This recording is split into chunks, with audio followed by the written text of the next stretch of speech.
Can you hear me? Yes. Yes, Mhm. okay. You can hold it. I'm gonna face this way because I am gonna be speaking as much to residents on the topics that I have to talk about. As a board, as some of you know, I served 18 years. As a supervisor, as a 2 years in prior, something like that, and on the planning commission prior. I also worked at lackluster for 18 years, was there during the preservation of this property. Know about the grants that we had to get and the restrictions against with the Land Water Conservation Fund to have any building, period, that was related to it. So it was always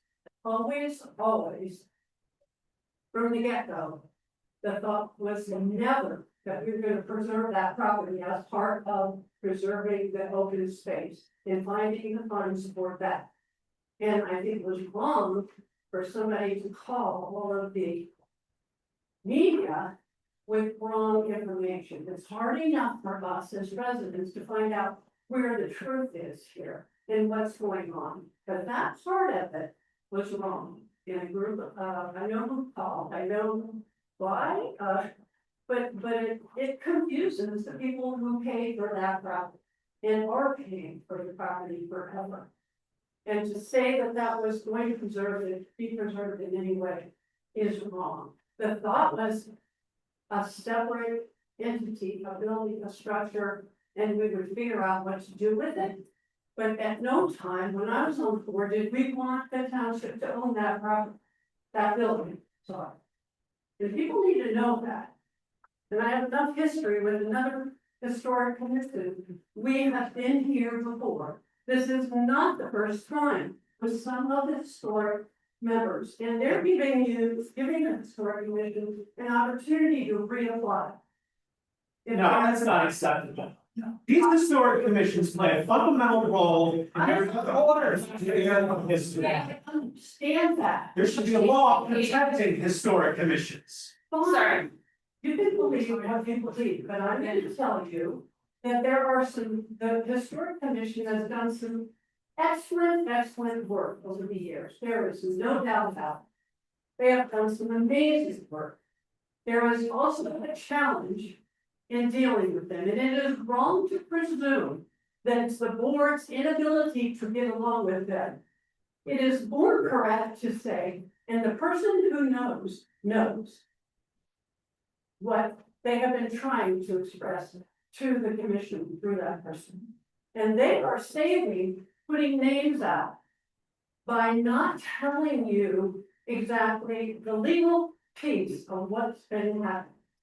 And I actually support the fact that they're not naming names in what they did wrong. Because they all have professional careers or they're voluntary, they spend a tremendous amount of time for the good of Westtown. All of them, every single one.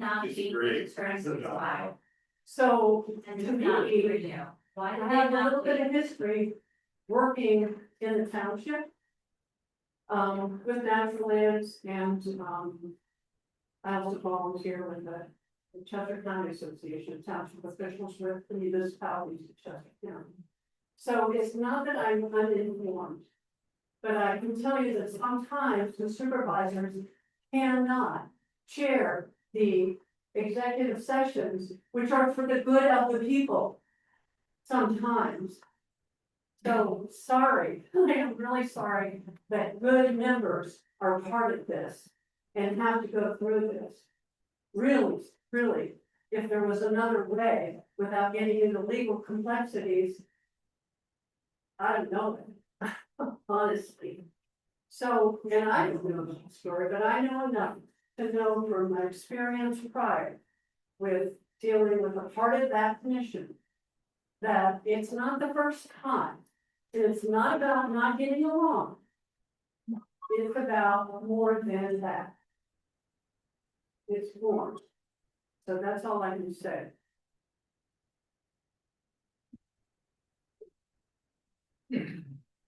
Sorry.